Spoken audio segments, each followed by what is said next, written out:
Hello guys, இன்றைக்கி வந்து அம்மா வீட்டிலேயே நெய் உருக்கிட்டு இருந்தாங்க. கடையில் வாங்கவே மாட்டோம், வீட்டில் பண்ணுறது தான். மாட்டுப்பால் டெய்லியும் வாங்குறங்காட்டிக்கு ஆடையெல்லாம் எடுத்து ஒரு சம்படத்தில் போட்டு வச்சுருவேன். சம்படம் ஃபுல்லானதுக்கப்புறம் அம்மா டைம் இருக்கும்போது நெய் உருக்க ஆரம்பிச்சிருவாங்க. அந்த ஆடையெல்லாம் மிக்சியில் போட்டு தண்ணி நிறையா ஊற்றி மிக்சியில் ஒரு 5-6 டைம் போட்டு எடுத்துட்டாங்கன்னா அந்த தண்ணியெலாம் மோராயிரும். அந்த வெண்ணெயெல்லாம் அதுலேயே மிதந்து வரும். அந்த வெண்ணெயெல்லாம் இன்னொரு தண்ணியில் எடுத்து வாஷ் பண்ணி நல்லா எடுத்து வச்சுக்கணும். அந்த மோரை வந்து நம்ம டெய்லி யூஸ்க்கு தாளித்து வச்சுக்கலாம்.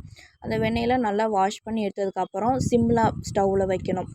அந்த வெண்ணெயெல்லாம் அப்படி கொஞ்சம் கொஞ்சமாக உருகி வந்ததுக்கப்புறம் நெய் பதத்துக்கு வந்ததுக்கப்புறம் அம்மா அதில் முருங்கைக்கீரை போட்டாங்க. எதுக்குன்னு கேட்டப்போ அது ஸ்மெல்லாகவும் இருக்குமாம்மா, நல்லா டேஸ்ட்டாகவும் இருக்குமாம்மா. அந்த முருங்கைக்கீரைலாம் மொறு மொறுன்னு ஆனதுக்கப்புறம் ஆஃப் பண்ணிட்டாங்க. அதை வடிகட்டி அளவு எடுத்ததில் வந்து 1/2 லிட்ரு எக்ஸ்ட்ரா ஒரு 60 ml வந்திருந்தது. அந்த முருங்கைக்கீரை அதே சட்டியில் போட்டு அம்மா சாதமும் சுகரும் போட்டு கொடுப்பாங்க. எனக்கும் அக்காவுக்கும் ரொம்ப பிடிக்கும். இதுக்காண்டியே வெயிட் பண்ணுவோம்.